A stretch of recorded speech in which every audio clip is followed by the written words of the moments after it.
Bueno, bienvenidos todos a este nuevo evento de Neos Jóvenes. Es un placer ver esta sala absolutamente llena. La ponente, desde luego, lo merece. Yo introduzco brevemente Neos y les dejo con lo importante. Vamos a ver, Neos es una fundación que nace de un diagnóstico, y ese diagnóstico es que nos enfrentamos a una crisis de valores.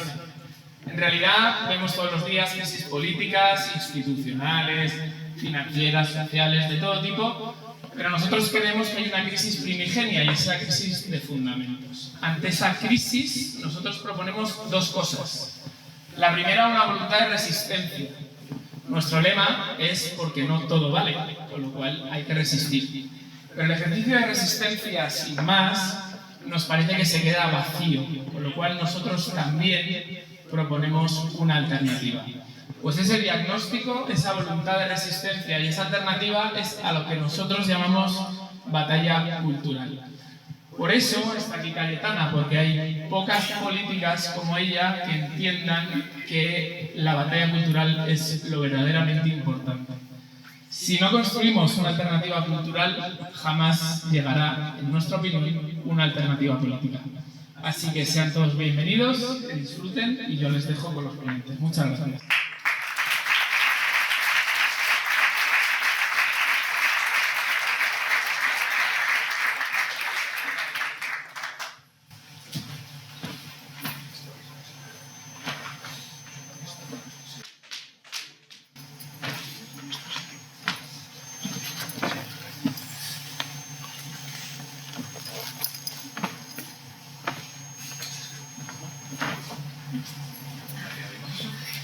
Quizá puedes hablar de esta voz. Sí, yo creo que sí, ¿no? ¿Se escucha bien? Habla bien, si te lo puedes poner y funciona mejor para la cámara. Pero me has de hablar. De San Sebastián. ¿Sí? ¿Se ve bien? No. ¿Sí? Bueno, muchísimas gracias, Javier, por la presentación del proyecto. Muchísimas gracias a todos por acompañarnos esta tarde. Muchos de vosotros ya conoceríais el proyecto de Neos, y a los que no, bueno, pues naturalmente os invitamos a que os suméis y os animéis a esta bonita causa. Esta tarde nos acompaña un activo político como pocos, referente de muchos y una luchadora por la democracia y los valores constitucionales. Cayetana Álvarez de Toledo es, dentro de su extensa biografía y su excelente trayectoria académica, diputada actualmente en el Congreso de los Diputados por el Partido Popular. Se unió a este partido en el año 2006, consiguiendo su primer escaño en el 2008. Tras un abandono temporal del partido, fundó, junto con otras personalidades, la plataforma Libres e Iguales, con este mismo objetivo, la defensa de la democracia y los valores constitucionales. Y, como todos sabréis, recientemente ha sido nombrada portavoz adjunta en el Congreso de los Diputados, por lo cual le damos la enhorabuena y, por supuesto, las gracias por estar aquí con nosotros. Muchas gracias, Cayetana. Dentro del título que engloba esta conversación, que es la Constitución Española, la Constitución Española cumple ahora su 45º aniversario, y es probablemente el momento, o uno de los momentos, en que más amenazada se siente la propia Constitución, no solo por los partidos que forman parte del pacto de gobierno, sino por el propio gobierno en sí, es decir, desde dentro. En ese sentido, Cayetana, y a modo de introducción, quisiéramos saber o conocer tu diagnóstico de la situación actual que atraviesa España. A ver, hay algo que suena raro aquí. ¿Esto está funcionando o no? Sí, si la entiendes. Ahora sí. Casi demasiado, ¿no? Un poco de eco. Pero bueno, muchísimas gracias por esta invitación. Y de verdad me emociona ver toda esta sala llena de gente joven, que es la esperanza. Yo soy una optimista empedernida, y ver gente joven que está batallando y que es consciente de lo que está pasando en España y la necesidad de movilizarse, la necesidad de activarse, me llena de verdad de fuerzas, de energía y de ganas ante esta dificilísima legislatura que se avecina. Y segundo, estoy aquí por vosotros, evidentemente, pero sobre todo por María Sanfield, que es un referente absoluto para mí, has contado, has mencionado que yo me metí en política y el salto en el año 2006. Trabajaba en el diario El Mundo de editorialista y decidí dar el salto y meterme en política esencialmente por dos cosas. Primero, porque Zapatero empezó la negociación con ETA y la reforma del Estatuto de Cataluña, rompiendo los consensos constitucionales. Y segundo, porque había en el Partido Popular referentes morales indiscutibles, no solamente políticos, sino morales. Y el principal para mí en esos momentos, cada uno tiene el suyo, mi generación y la persona que para mí representaba y sigue representando esa manera de entender la política, de visión ética de la política, es María Sanjil. Y así que donde ella vaya, yo iré y estaré. Bueno, a ver, ¿cómo está España? Es una pregunta muy grande, deberíamos afinar, ¿no? Pero efectivamente es el momento más crítico, evidentemente, de los últimos 45 años. Se dice siempre, es una hipérbole, ¿no? Este es el momento decisivo, este es el momento dramático, lo que fuera, pero este realmente lo es, ¿no? Nos jugamos la continuidad del orden constitucional español y de una España de ciudadanos libres e iguales, de la España vencida del Pacto del 78 en esta legislatura. Estamos viviendo un proceso, eso lo explica Jaime Mayor-Oreja desde hace muchos años y lo explica mejor que nadie, pero ahora se está viendo con toda nitidez. Ese proceso, cuando empieza, podemos decir que tiene un origen más o menos remoto, pero desde luego con Rodríguez Zapatero es cuando empieza ese proceso, y ese proceso es ondulante a lo largo de estos años, pero está desembocando en este momento. Ahora es el momento decisivo en el que se va a dirimir si ese proceso acaba con la España constitucional o la España constitucional acaba con el proceso.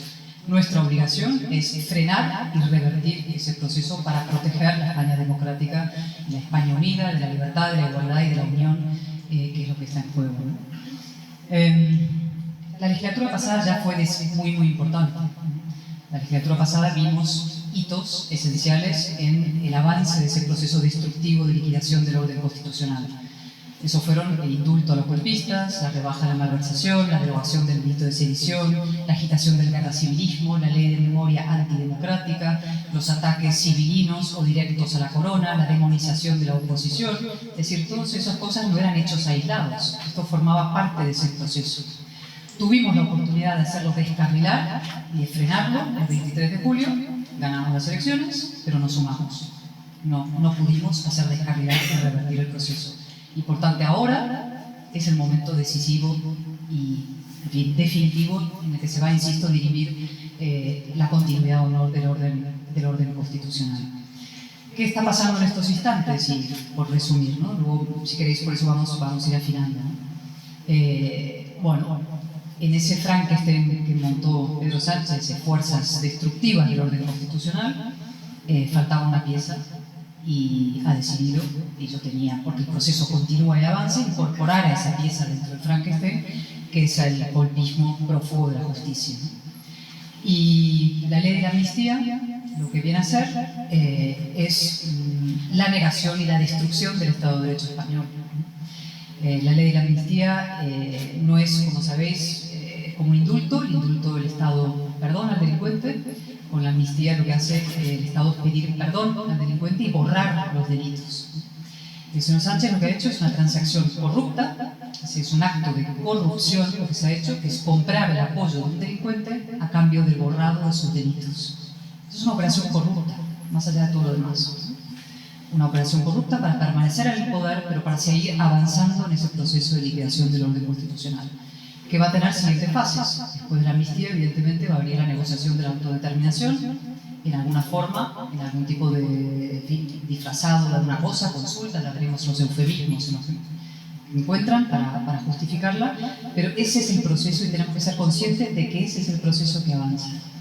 Y más allá de ser conscientes de que es un proceso y que avanza y cuáles son sus fases siguientes, los ataques a la corona, etc., yo incluso digo, y esto suena a una bestialidad, pero lo digo con toda conciencia, hay gente en la izquierda, hay gente en el mundo nacionalismo, hay gente operando en los entornos del gobierno, sino dentro del propio gobierno, que esperan que en las próximas elecciones no se dirima un gobierno de centro-derecha o izquierdas, sino un régimen, es decir, monarquía parlamentaria constitucional 78 o una república confederal, y ya veremos con qué otros atributos extraordinarios. Es decir, que las próximas elecciones quieran dirimir, insisto, no gobierno sino régimen, es decir, plebiscitar el propio modelo no solo de Estado, sino el propio régimen político en el que vivimos. Entonces, como digo, más allá de entender que esto es un proceso que es crucial, y a mucha gente le cuesta entenderlo, lo importante es qué hacemos nosotros. ¿Qué hacemos los demócratas españoles, los constitucionalistas españoles, de distintos pelajes, de distintas sensibilidades, los hay de todo tipo, y esa es la clave, ¿no? ¿Cuáles son los diques de contención que tenemos que levantar? ¿Cuáles son los diques de contención que tenemos que reforzar? ¿Qué antídotos, anticuerpos tiene nuestro sistema democrático para su defensa, ¿no? Y hay esencialmente 4. El principal y el primero es la justicia, y lo están viendo, lo estáis viendo, porque estos ataques furibundos y bestiales a la justicia, todo esto del lawfare y la deslegitimación de la justicia, necesitan terminar de asaltar al Poder Judicial, porque es un dique de contención del sistema, como se va a ver. Con lo cual vamos a ver un enfrentamiento fortísimo entre el Ejecutivo, ya intentando el asalto definitivo al Poder Judicial. Otros diques evidentes es Europa, y lo estamos viendo también, lo vamos a ver, se va a recrudecer ese enfrentamiento y tenemos que movilizar y también apelar a Europa y explicar que nuestro no es un asunto interno.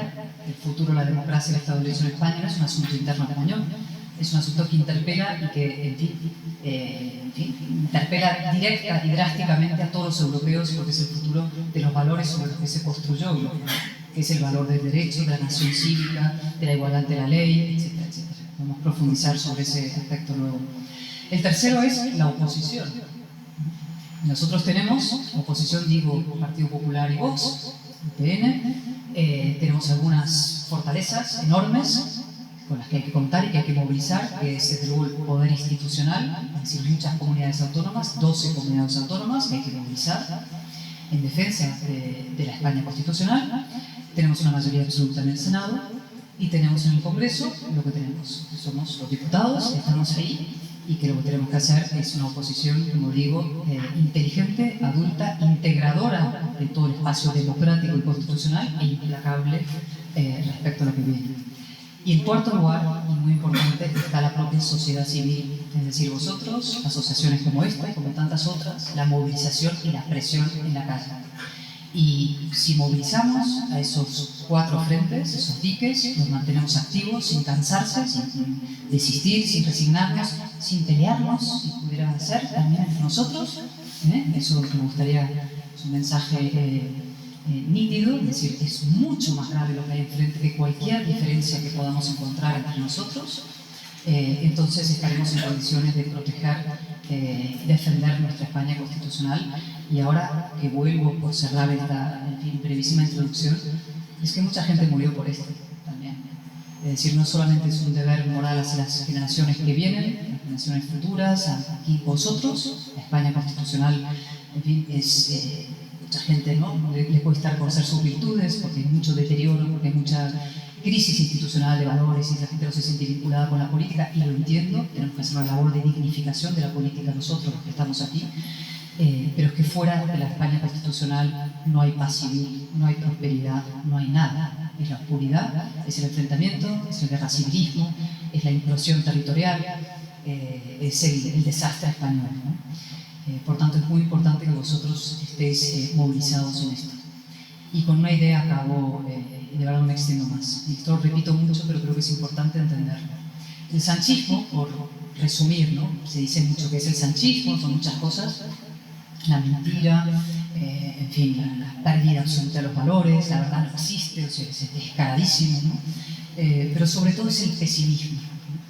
El sanchismo lo que hace es dar la razón a los profetas del fracaso español. Es decir, abona esa vieja teoría de que España en el fondo está condenada a repetir sus fracasos históricos, y los tiene, como todas las naciones del mundo, pero España tiene muchos fracasos a lo largo de su historia.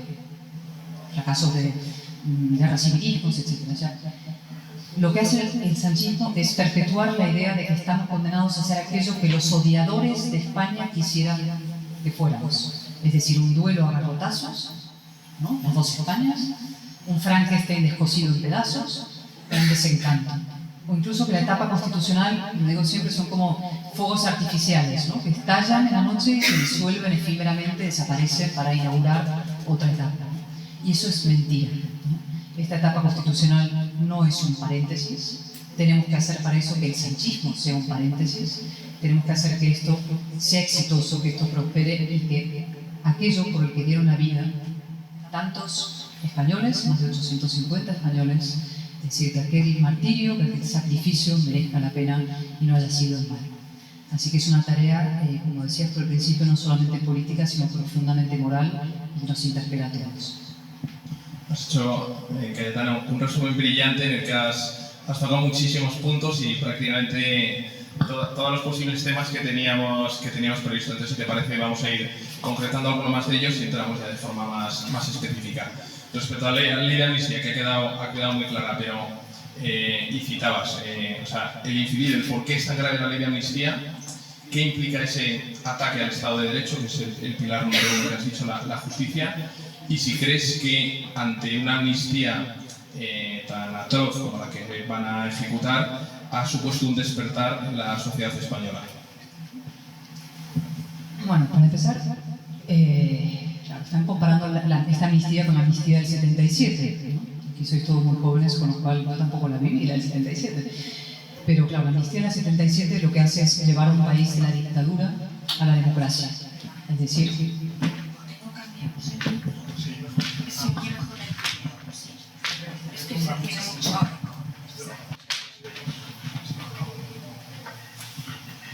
a ver, la amnistía del 77 lo que hace es facilitar la transición de la dictadura a la democracia.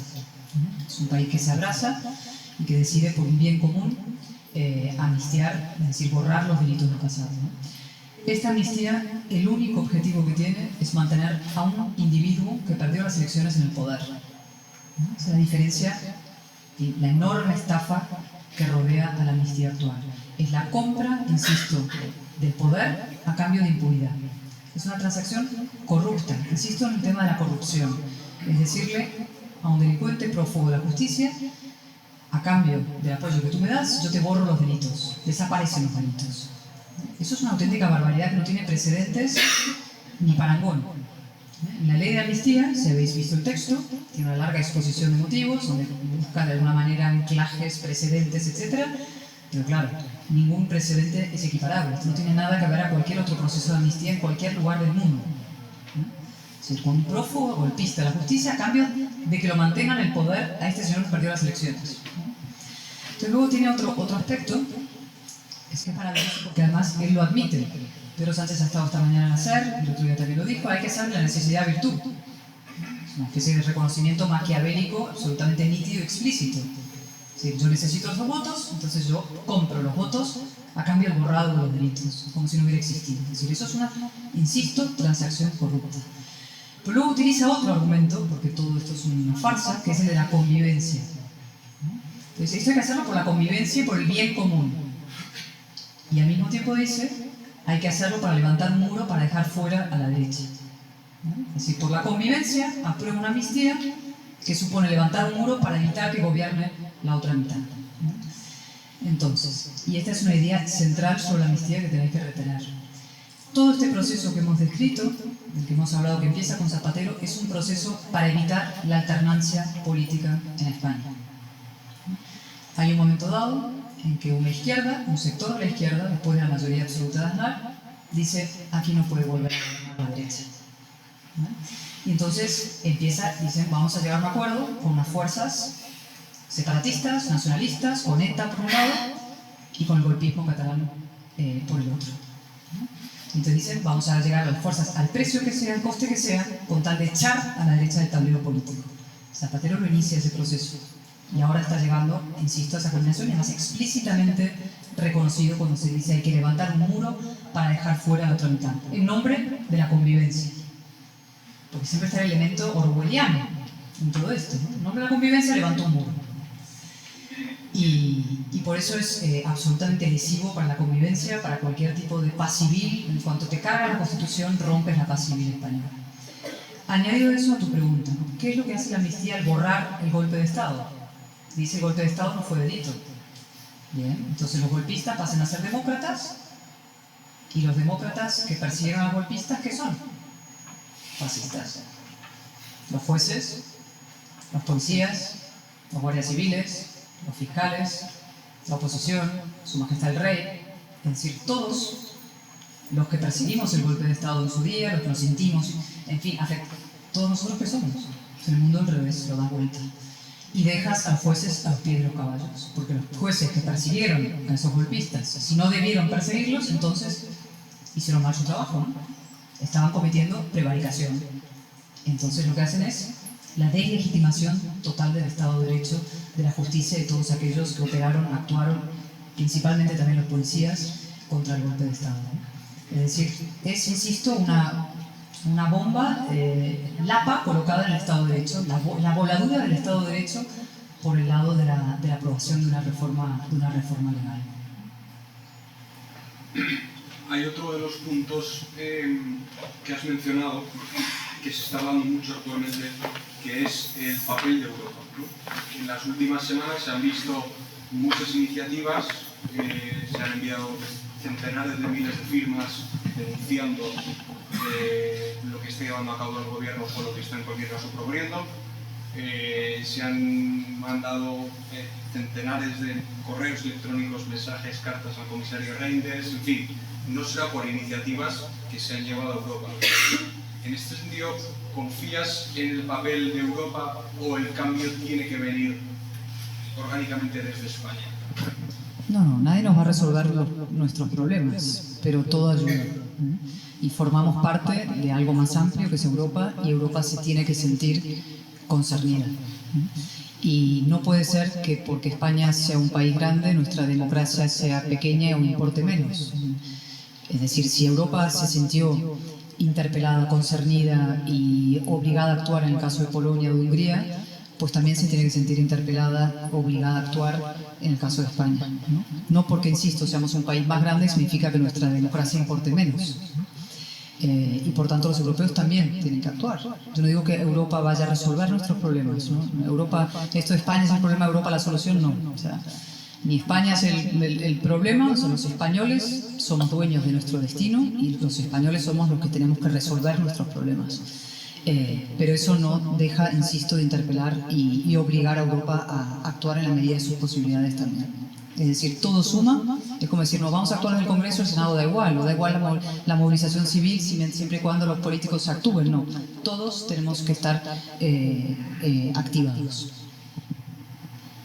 Uno de los pilares de Eneos es la defensa de la nación española, y con ello la defensa, ya lo has tocado tú antes en la introducción, de la monarquía parlamentaria.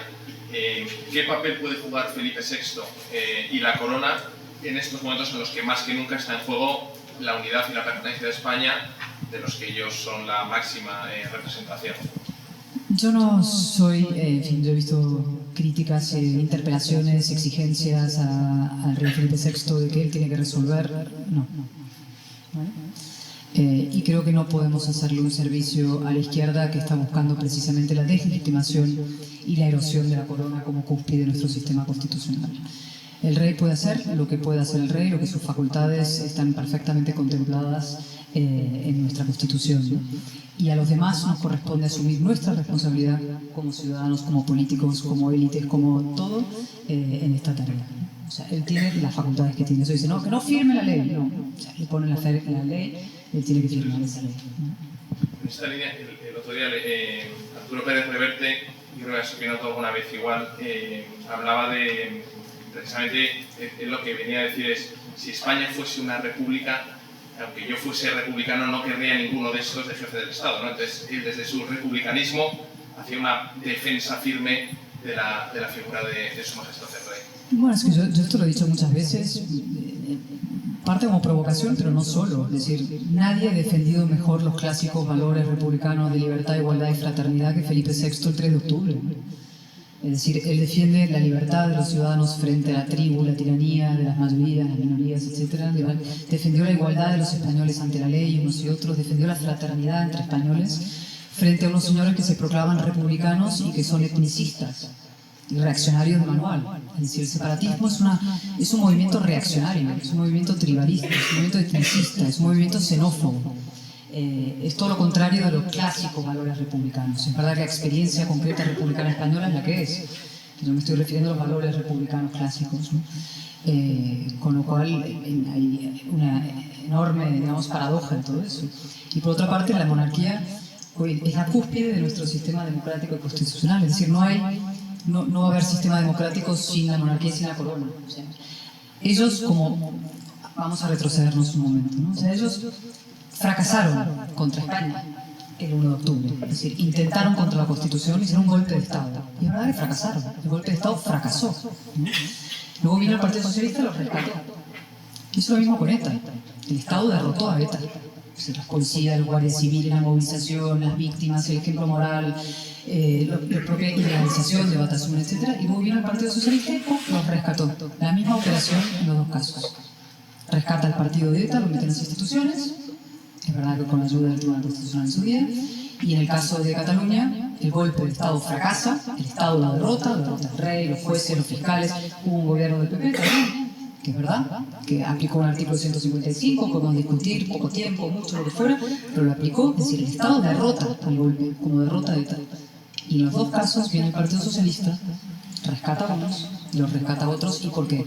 Los mete en el sistema como aliados, los burros de Troya de la democracia, lo llamo yo, para con ellos formar una alianza de mayorías para echar a la otra mitad del poder.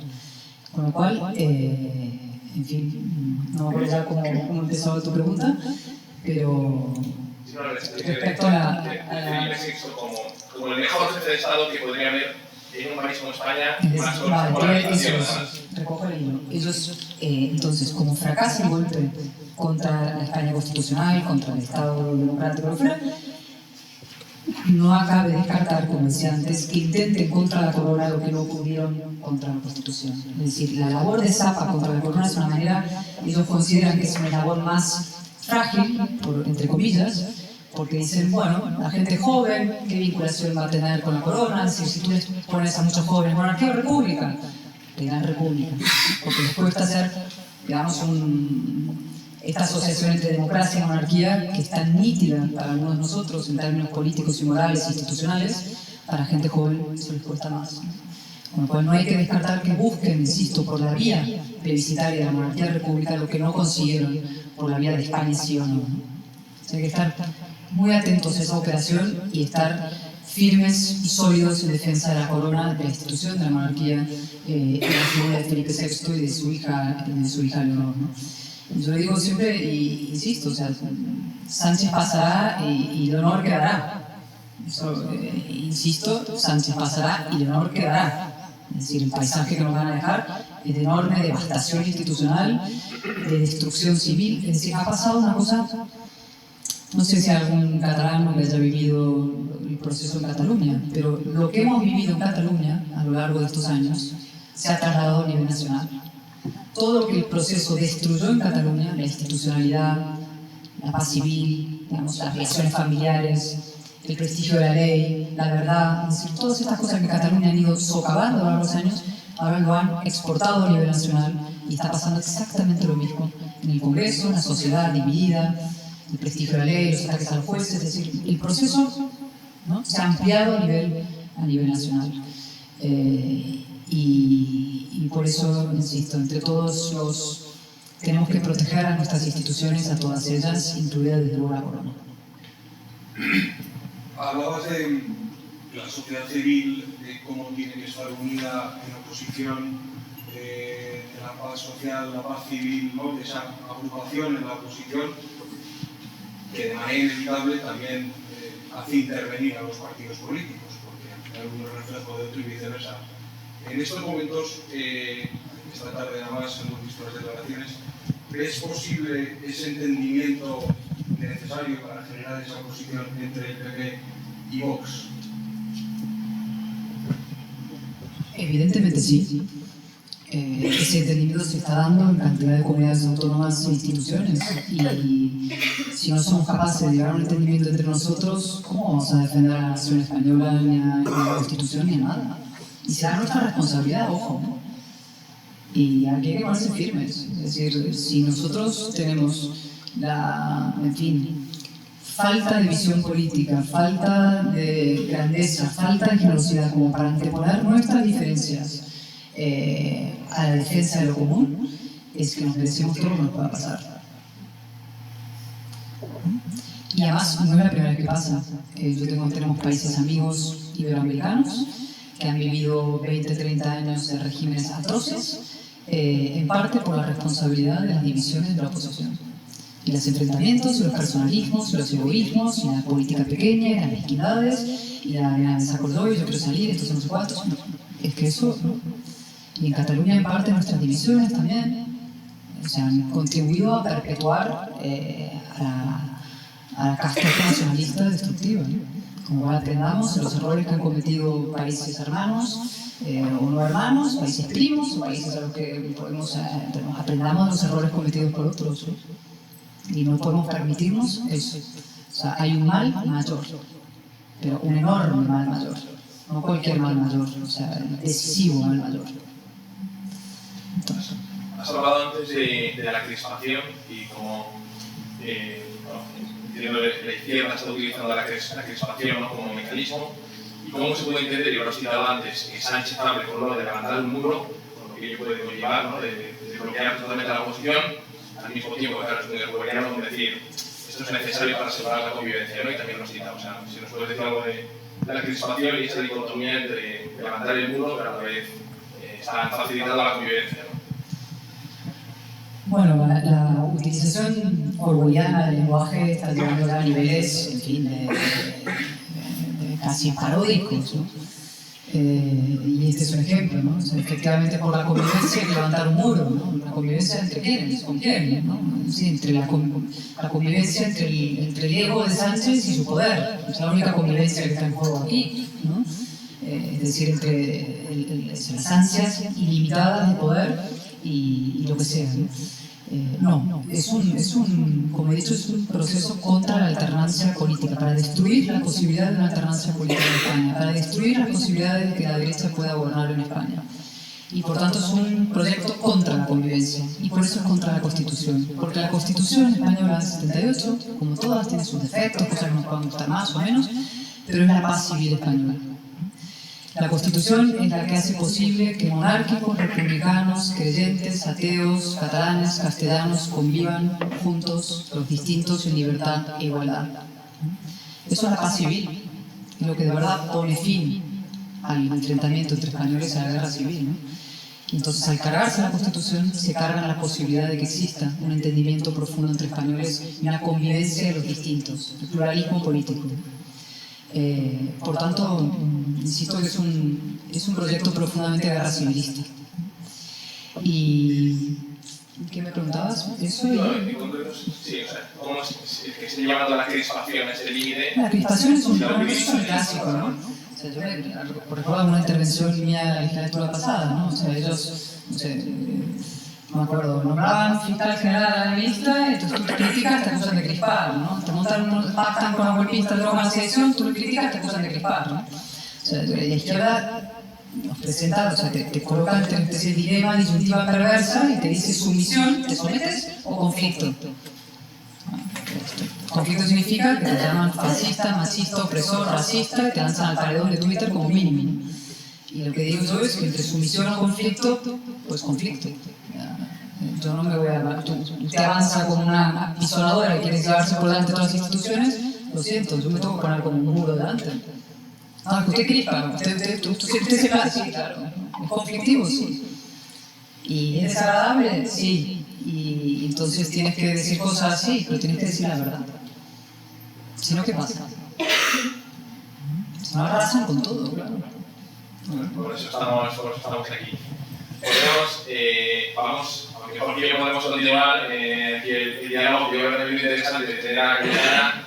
Es una suerte enorme abrir un punto de preguntas y que podáis participar todos. Y pues, me parece que hay preguntas, si no continuamos, pero que las preguntas sean preguntas, no intervenciones. Y si no, tenemos de moderadores y edad. Y luego también que las preguntas se centren a Cayetana, no a cuestiones que sean ajenas. Teníamos una de sus ejes fundamentales es unir al centro de derecha, entonces, bueno, reivindicado de Cayetana, preguntas específicas que puedan responder Cayetana, no sobre a lo mejor cuestiones que puedan ser un poco más ajenas a ella. Entonces, creo que había alguna mano por ahí en el fondo y venga allí. Ya, amigo. Sí, sí, venga.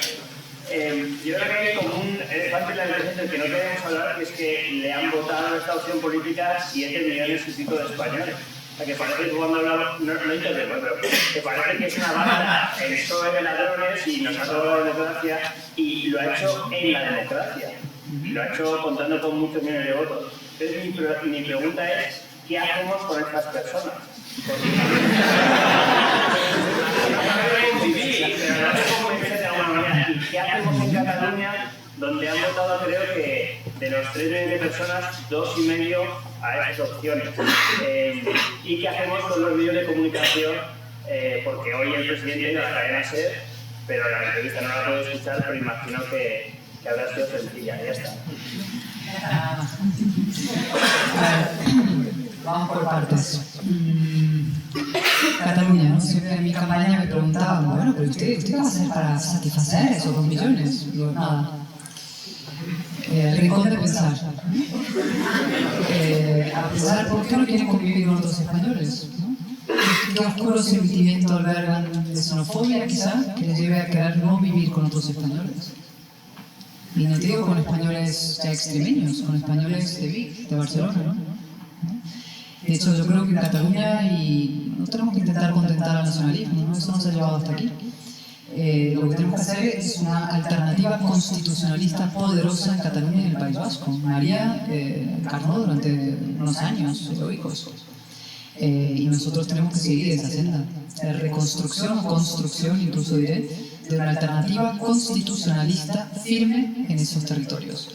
Y eso significa 3 cosas esencialmente: desplegar el Estado donde ser desplegado, deslegitimar al nacionalismo, cosa que no se ha hecho sostenidamente durante 40 años, es el gran problema español. Es una ideología reaccionaria que reparte los carnets de moderación y democracia en España, cosa que no ocurre en ningún lugar del mundo. Tú vas a, no sé, en Francia un nacionalista es un apestado, un nacionalista es un tipo que es un gente, un nacionalista es casi, tengo un insulto, pero casi un nacionalista, ¿no? Una cosa fea. No, aquí el nacionalista es, en fin, culmen de la moderación, la centralidad y es ideal. Constitucionalistas somos los extremistas, ¿no? Bueno, hay que deslegitimar de raíz al nacionalismo y hay que invertir en constitucionalismo en esos territorios. Presencia, prestigio, poder y presupuesto. Dinero. Sí, una inyección presupuesto. Hay que invertir en constitucionalismo, meter dinero en constitucionalismo en alternativa, en medios de comunicación constitucionalistas. O sea, no puede ser que sea una ruina ser un constitucionalista en Cataluña. Entonces, un nacionalista es un chollo. Subes por la vida, asciendes por el ascensor social, te va muy bien en la vida, tienes trabajo, empleo, subes, subvenciones, chollos, chiringuitos. Y ser constitucionalista es, insisto, un acto heroico de sacrificio, ¿no? En Cataluña, en el País Vasco, en la época te mataban, pero en Cataluña te arruinan la vida. Y eso no puede ser. El Estado tiene que ser, no tenemos una constitución militante, ¿no? Hay democracias que son militantes. Hay constituciones que legalizan partidos en función de ideas. La nuestra no. Pero como mínimo no queremos tener tampoco una democracia suicida. Es decir, una democracia que tenga por lo menos una actitud militante, es decir, que se defienda a sí misma en su pedagogía y en sus postulados, ¿no? Y respecto a la pregunta nacional, ¿no? Efectivamente hay mucha gente que votó a Sánchez, ¿no? Nosotros tenemos que reagrupar y hacer pedagogía de deslegitimación y explicación de lo perverso que es este proceso y también desmontar algunas de sus coartadas.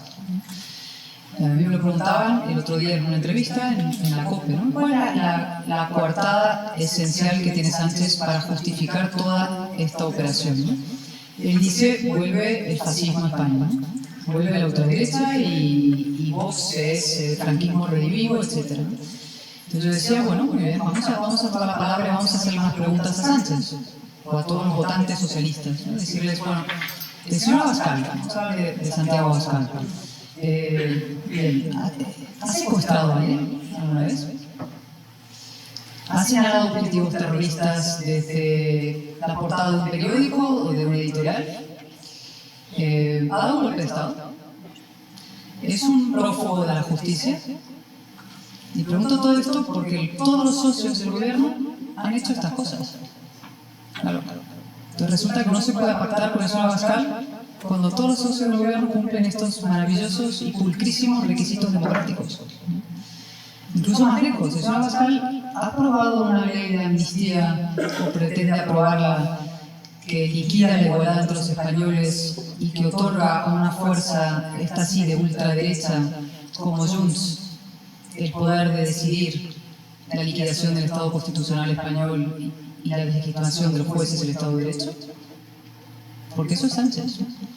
Entonces hay que desmontar la coartada esencial sobre la que se basa todo este enorme pastel que han montado, que es la idea de que el PP y Vox no pueden pactar porque es un pacto ilegítimo de raíz y fascista y que vuelve a destruir los valores de la Constitución, etc. Con lo cual, a tu pregunta, ni un paso atrás, pedagogía y política y hacia adelante.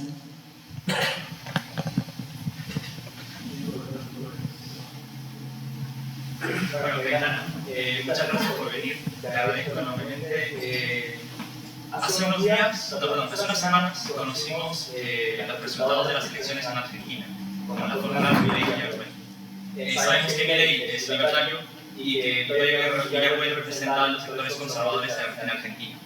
Te quería preguntar si esta fórmula política se puede aplicar una fórmula paralela aquí en España y cómo cohesionar a esos sectores liberales y conservadores en el centro derecha. Bueno, estuvieron cohesionados en el Partido Popular mucho tiempo. El PP se forjó, de hecho José María Aznar hace efectivamente todo lo que está a la derecha y a la izquierda es el PP. Y metió a liberales, a democristianos, a conservadores, a todo tipo de gente, ¿no?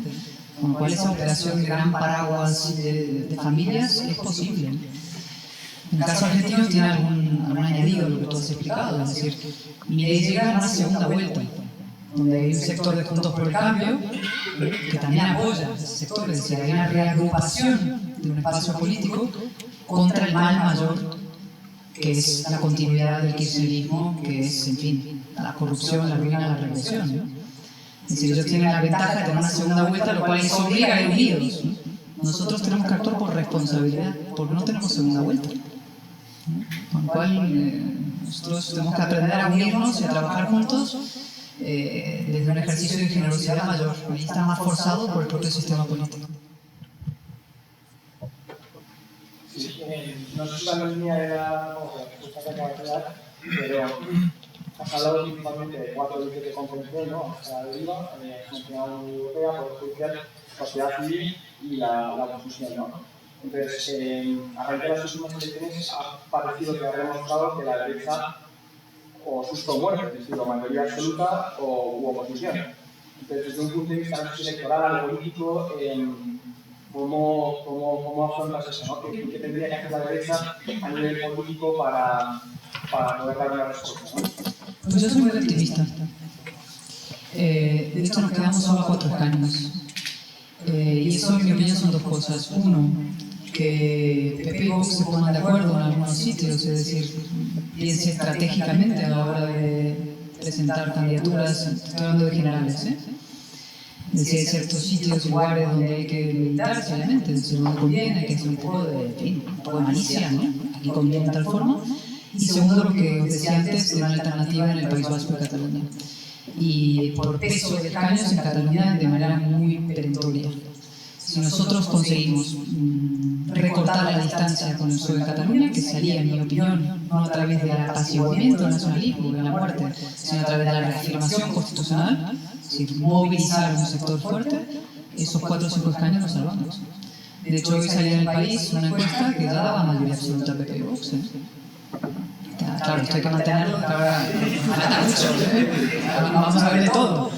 Pero yo soy optimista, ¿no? O sea, a la gente le entra la depresión, el desistimiento, no, de ninguna manera. O sea, el sanchismo, insisto, es una forma de pesimismo. Lo que quiere es que nos resignemos, nos peleemos entre nosotros, nos entre el desistimiento, la resignación, esa cosa, esa introspección autoflagelatoria española que tiene siglos de historia. Es decir, los textos del siglo XVI ya están, ¿no? Los arbitristas españoles hablando del fracaso español. No.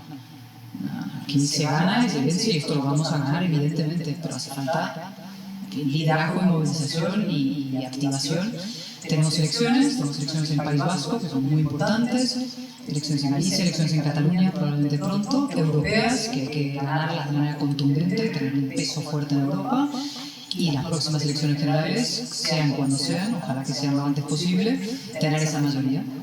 Frenar y revertir. Frenar y revertir.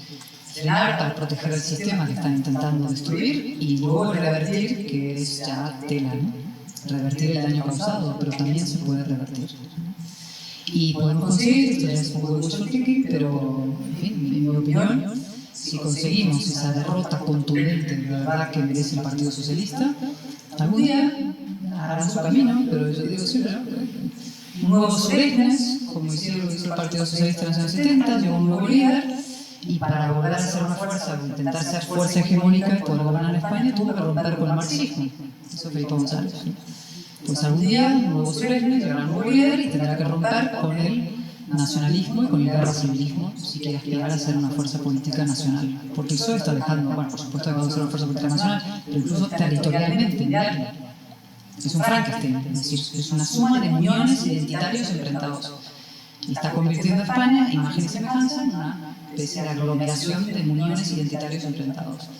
Y no va a ser de ninguna manera, España no es eso, ni va a ser eso.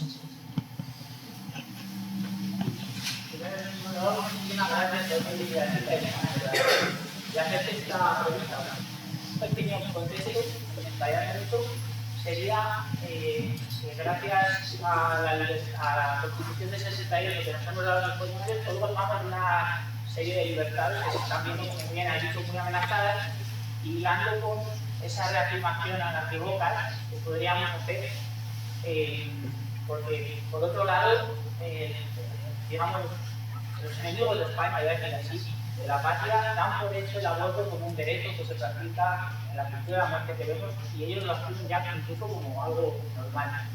Mi pregunta es: ¿qué medidas en esta legislatura tan difícil el constitucionalismo va a llevar en cuanto a la resistencia del cristianismo, bueno, sobre todo de los valores liberales que emanan históricamente del cristianismo? Porque la libertad que tenemos en España, no olvidemos que viene de, bueno, el tronco fundamental de la patria española, que es un proceso histórico. Entonces, como juventud, ¿qué defensa conjunta podemos hacer los liberales demócratas de derecho a la libertad de fe y una serie de derechos fundamentales de la Constitución, que en esta fecha por la Constitución se están viendo tan atacadas? Muchas gracias. Han mezclado muchas cosas, ¿no? Yo tengo un par de años. ¿Cómo? Siempre viene despeinado, Peinadito, bueno. Bueno, vamos a ver. Dentro del espacio constitucionalista, a ver. La defensa de la libertad, de la libertad religiosa, independientemente de que sea creyente. Sí, por derecho fundamental. Cuando están, son muchas cosas que no saben, pero bueno, no me voy a torcer demasiado por ese camino porque vamos a entrar en otra conversación que podemos tener otro día, ¿no? Pero cuando te cargas, ya te digo, ya el Estado de Derecho, ¿no? Hay una cosa muy elemental que se ha volatilizado, ¿no? Que es la verdad. Es decir, ya no hay posibilidad prácticamente de tener una conversación pública. Porque la conversación pública cuando no existe la verdad, no hay hechos sobre los cuales ni siquiera discutir. No puede haber ni siquiera una discusión, ni vehemente ni no vehemente, porque no hay hechos. ¿Vale? Cuando desaparecen los hechos y se convierte todo en opinión, las opiniones son hechos y los hechos son opiniones, ya no hay un suelo ético, básico, de verdad, objetivo, fáctico sobre el cual operar. Y eso es lo que está pasando. Es decir, estamos como una especie de magma, de opiniones, de gritos, da igual una cosa que la otra, se cambian las opiniones, bueno, la verdad ha sido liquidada. Entonces tenemos que empezar por volver a poner las piedras básicas del suelo que pisamos en una sociedad plural, para que luego cada uno opine lo que opine, cada uno tenga su opinión, pero por lo menos podamos tener ese suelo fáctico de hechos para preservar, ¿no? Y eso es una tarea, en fin, que trasciende muchísimo a simplemente una legislatura y solamente a la política, pero que desde la política se puede empezar a trabajar. Porque una de mis obsesiones como parlamentaria es que todo lo que diga, todo lo que yo digo, cada palabra que utilizo, está respaldada por hechos y tiene un rigor fáctico detrás, ¿no? Si escucháis esa conversación parlamentaria hoy día, es una auténtica barbaridad, se agita una cosa sentimental, es decir, tus sentimientos, los míos, mis opiniones, las opiniones, se han volado los hechos, ¿no? Entonces tenemos que volver a intentar hacer esa labor básica, reconstituyente, ¿no? Y a partir de ahí, por supuesto, la libertad, todos los derechos fundamentales, todo esto, pero esto es incluso previo, ¿no? Son los predemocráticos que están en juego. Te quería preguntar, te quería hacer dos preguntas. Hacía referencia al principio de la acción de manera introductoria, pues las facultades que tiene el Estado ahora en cuanto a la ley de la amnistía, esas facultades demarcadas. ¿Crees que hay alguna, bueno, más bien hay alguna que pueda servir de contención en esta ley o pues a este golpe que pretende dar? Insisto, no pongamos el foco en la responsabilidad en el rey. Pondrán una ley de amnistía por delante, será luego el Tribunal Constitucional quien tendrá que analizar eso, el Tribunal Supremo, nosotros en las calles, la oposición la queremos, etc. Pero no hay que poner el foco en la responsabilidad del rey porque no la tiene en este caso. Y luego me un poco de pregunta, pues, ¿qué crees que fue en la campaña de las elecciones del 3 de julio, pues tras el éxito en varias comunidades autónomas pues, de lo que representaba la oposición, bueno, el Partido Popular de Vox? ¿Qué crees que es lo que falló pues, un poco en la campaña de las elecciones generales para que pues, esos resultados empeoraran o no fueran los esperados? No te puedo decir nada muy interesante aquí porque todos son opiniones, opinión mía, sensaciones, pero no, volviendo a los hechos que te decía antes, soy incapaz de avalar cualquier afirmación que haga en hechos, ¿no? Te podría decir que nuestras oscilaciones, nuestros pactos, no pactos, que si pactamos, no pactamos, probablemente contribuyeron de alguna manera a la demonización de esta alianza nuestra. Te podría decir que la extrapolación de municipales autonómicas a generales no la hicimos bien, ni uno de nosotros. La prensa en general dijo, esto entonces es una mayoría inmediata y no lo era. Miles de cosas, la campaña, esas cosas, o sea, son multitud de factores, ¿no? Que, y además, o sea, ya mirar para atrás, o sea, yo creo que sabemos lo que tenemos que hacer, creo. Y si actuamos con seriedad, de manera adulta y acorde a la gravedad de los tiempos, no vamos a cometer errores incipientes. Ha hablado en su introducción de que la operación, en esa negociación que ha hecho Sánchez, es una operación corrupta. En las declaraciones que ha habido todos estos días se ha hablado mucho de golpe de Estado y demás. Y justo con su respuesta anterior, de que las palabras basadas en hechos, yo no soy jurista, pero entonces entiendo que en el medio plazo habrá una condena de todo esto, o si no, el primer dique habrá fallado, ¿no? Es un poco... No te entiendo la pregunta, ¿qué quieres decir? Sí, que si damos por hecho que es una operación corrupta, la justicia debería responder, y si no, estaríamos asumiendo ya que el primer dique de contención, que como hemos dicho era el Poder Judicial, ya lo han derribado. Bueno, es que yo creo que los jueces y la justicia van a actuar y están actuando ya. Es decir, ha habido, en fin, una movilización de mucha gente como no esperábamos. Es decir, la primera reacción que hubo, incluida juezas, jueces y juezas o lo que fuera para la democracia, sorprendió a todo el mundo. Es decir, ha habido una reacción, es decir, el mundo judicial está espeluznado. Es que es verdad, es que es un ataque frontal a todo lo que han hecho. Yo muchas veces pienso en Llarena. Es un señor que ha dedicado años de su vida a perseguir de manera escrupulosa, garantista, etc. Pienso en Marchena, aquí en el Tribunal Supremo. Yo vivo al lado, veía todas las mañanas llegar los furgones delante de cámaras de televisión, es decir, un juicio retransmitido para escrupulosas garantías ante los tribunales europeos, de que aquí ningún derecho de un procesado estuviera siendo vulnerado. Impecable, etcétera, una sentencia que además por unanimidad entonces se hizo, hubo polémica, que se rebelió, no, yo dije que a mí me hubiera preferido rebelión. Todo eso, y todo ese trabajo a la basura. No solo la basura, puede decir, no, indultamos, no, es que borramos el delito. Es que nunca, lo que está diciendo Sánchez, a ver si esto es clave, hay una cosa que no he explicado antes. Es decir, el delito no existió. Es decir, el golpe de Estado no fue delito. Es decir, la autodeterminación no fue delito. Por tanto, ustedes, para adelante, ¿no? Si el golpe del 17 y la autodeterminación no fue delito, ¿cabe mayor, digamos, incitación a volverlo a hacer? Sí, yo entiendo que si compañías están diciendo no, lo volveremos a hacer, pero ¿cómo no? Si se han borrado el delito anterior. ¿Vale? Están fundando una nueva legalidad.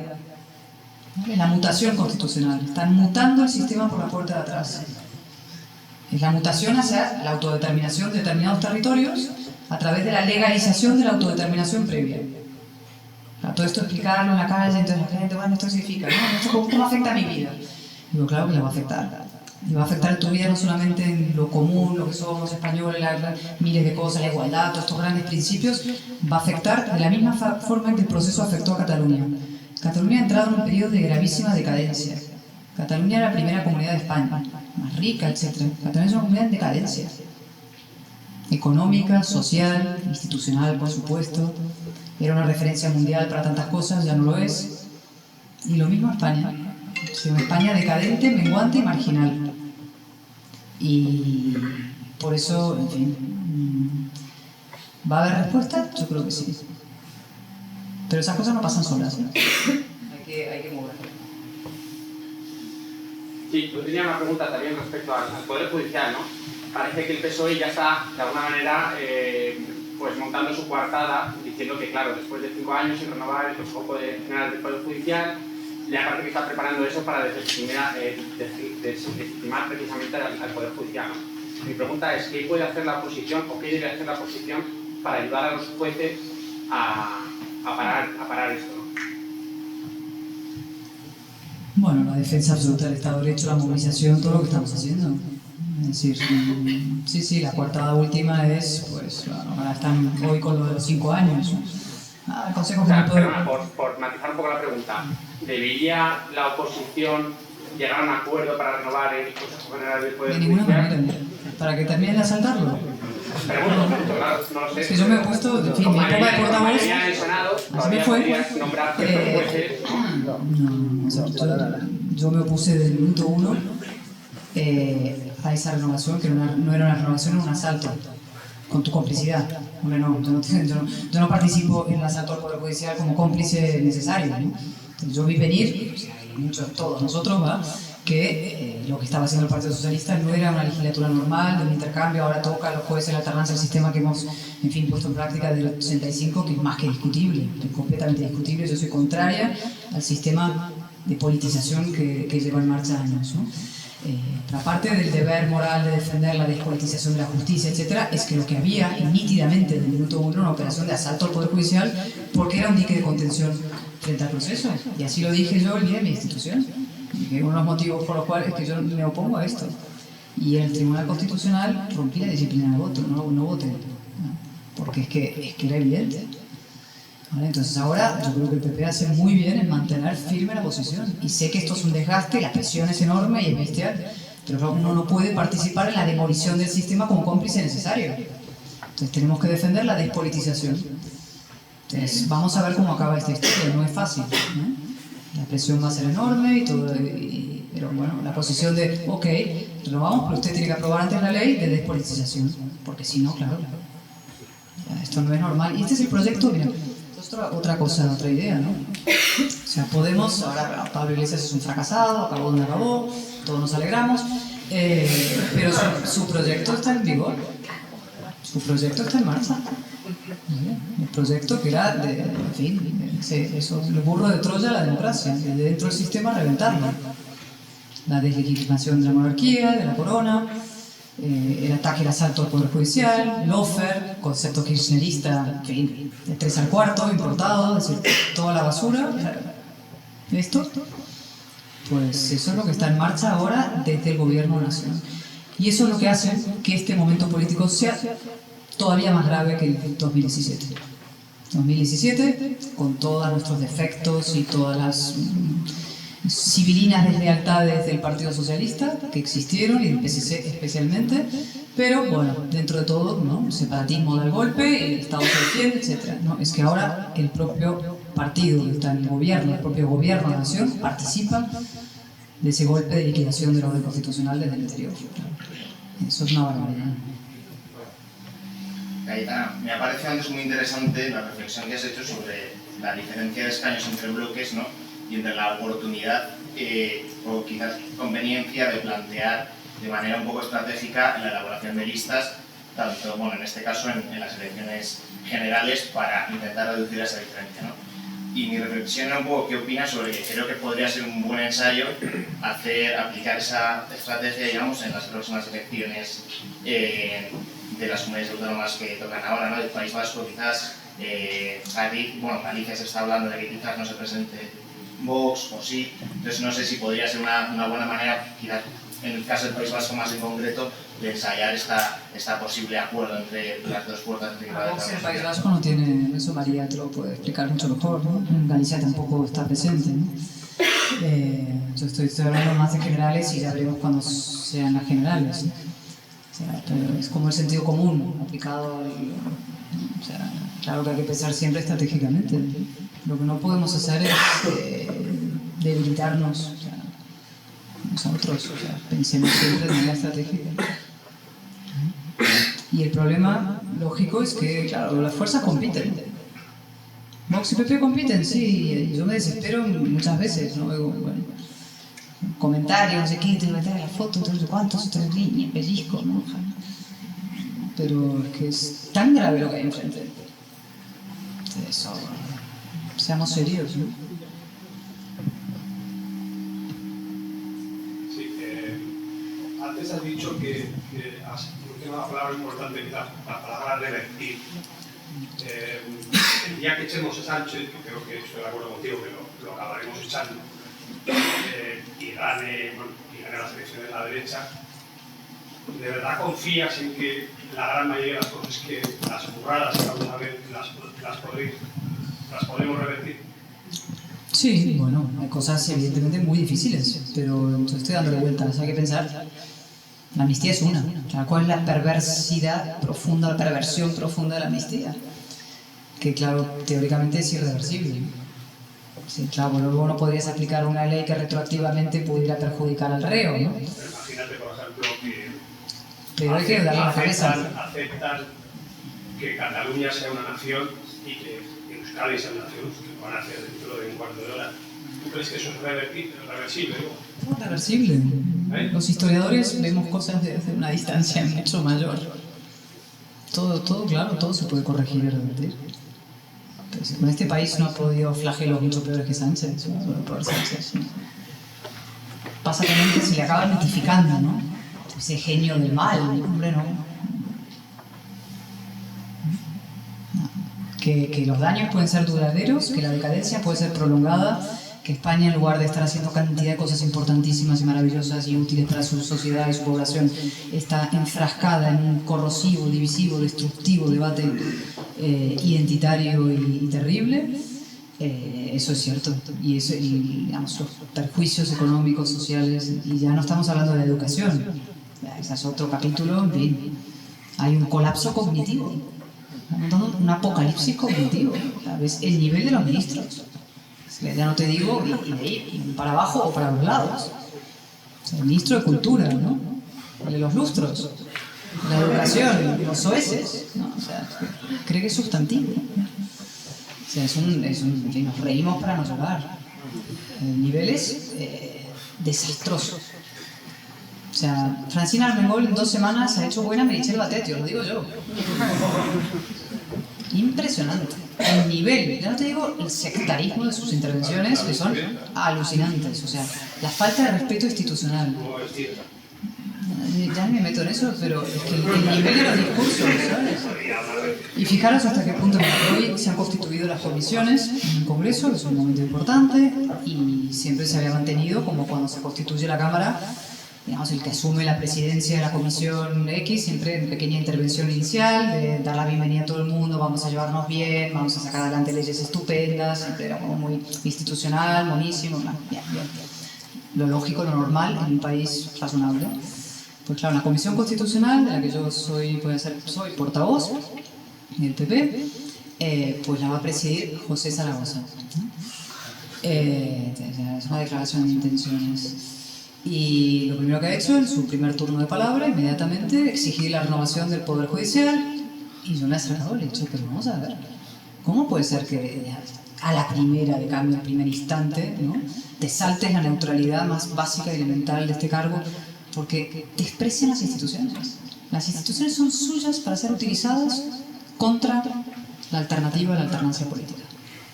Y eso que hace Armengol a nivel Cámara, entonces lo hacen cada uno de los diputados a nivel comisiones, y lo hacen sus comisarios en distintos sitios, ¿no? Y eso es un proceso peligrosísimo.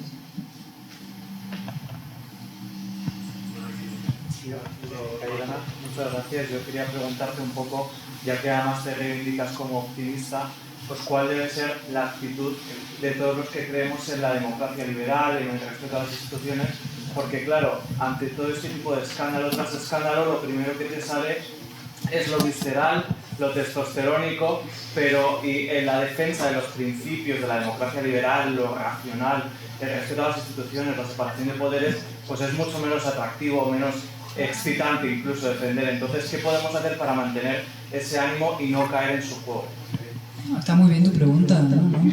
Es muy importante, o sea, infatigable militancia democrática desde la razón, ¿no? La racionalidad, el rigor, la verdad, los hechos, no caer en el barro de la mentira, la visceralidad, la pura, en fin, sí, efervescencia sentimental que ellos buscan, porque en el ruido y en el lodazal son todos iguales. Ellos quieren que seamos iguales a ellos, ¿no? Y es que no somos iguales a ellos, ¿no?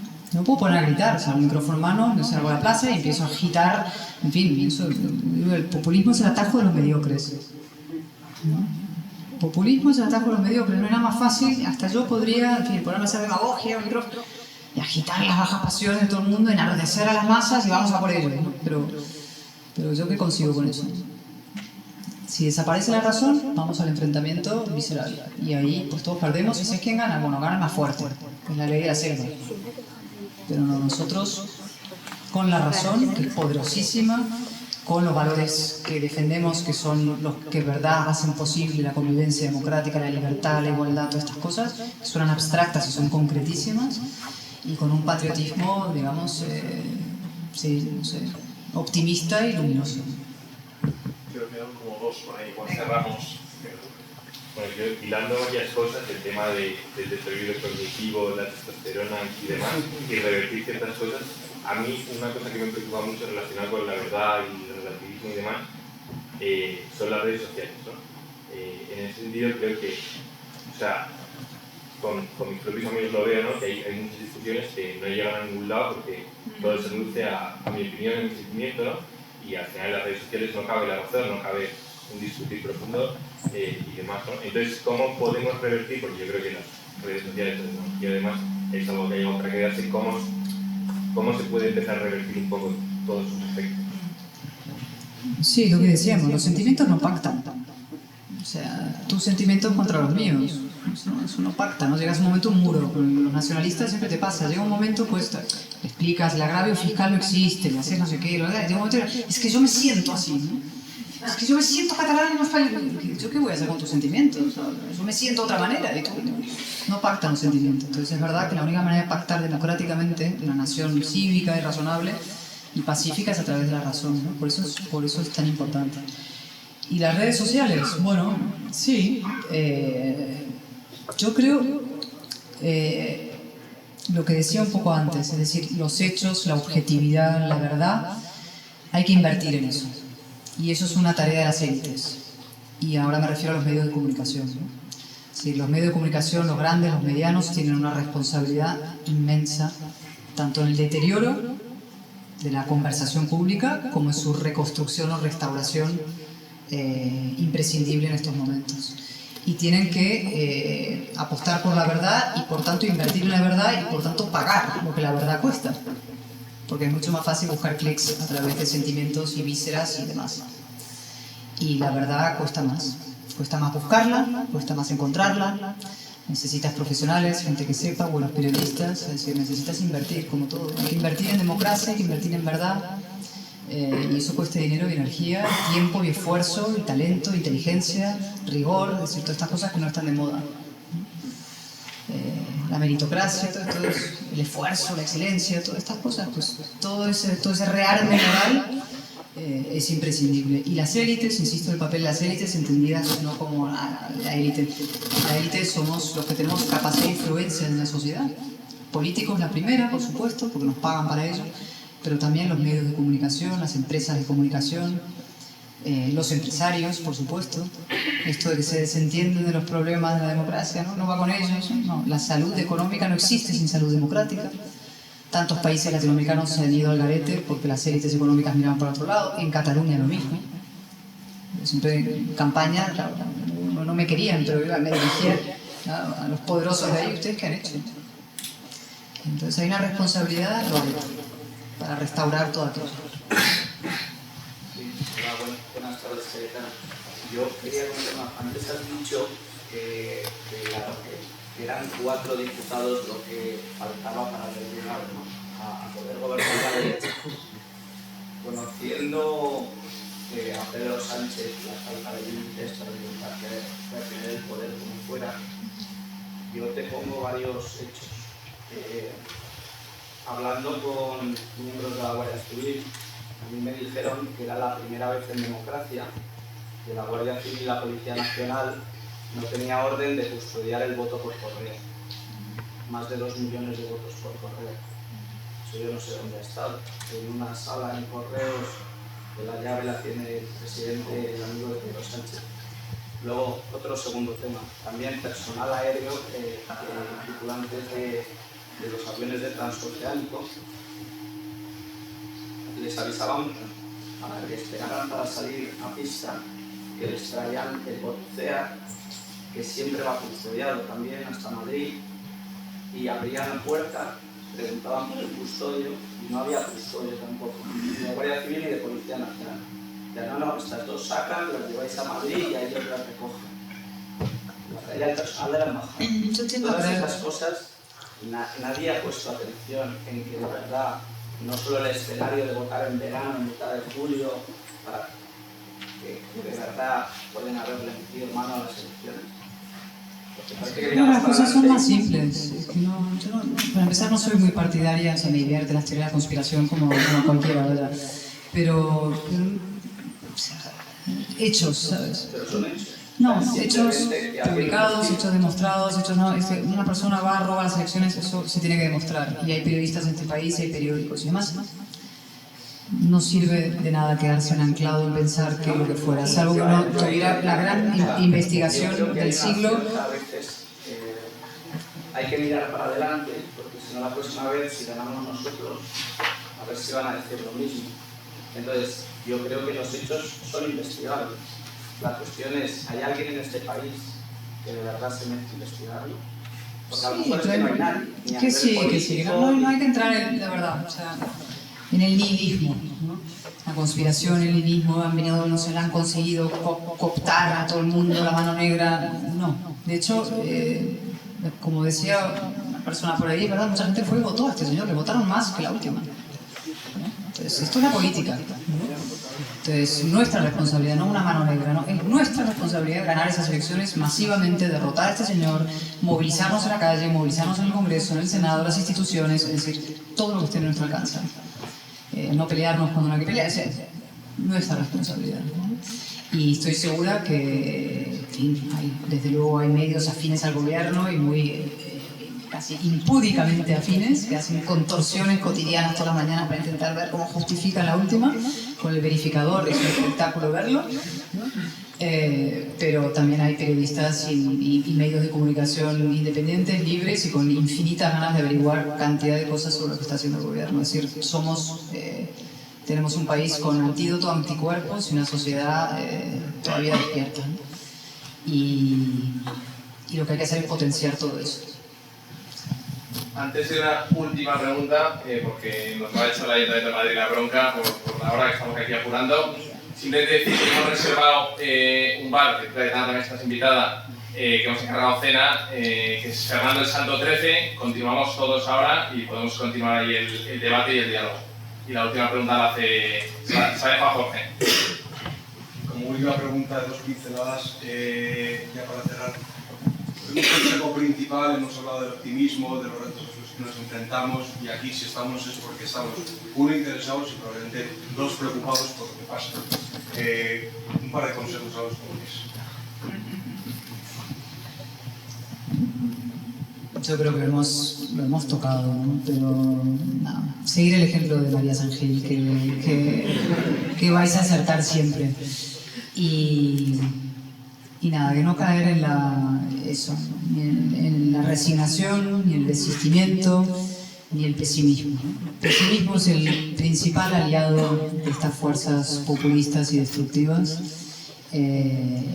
Tenemos un país extraordinario y tenemos la obligación, la responsabilidad de darle continuidad, ¿no? Y no es una tarea ímproba, ni imposible, hercúlea, lo que fuera, requiere eso, infatigable militancia democrática todos los días. Es decir, en este oficio, y María lo sabe muy bien, es difícil, o sea, este oficio en general, de estar en lo público, ¿no? En la lucha, en la batalla pública.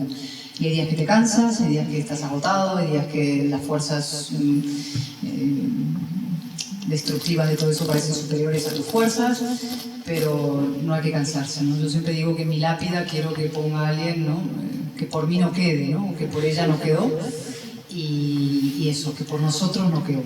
Es decir, en la vida, y lo digo y lo repito siempre, hay que ser como el salmón, ¿no? Es decir, contra la corriente y río arriba, río arriba.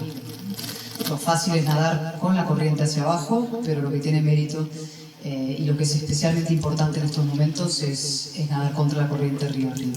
Así que mucha fuerza, mucho ánimo y muchas gracias por este rato y por todo lo que estáis haciendo.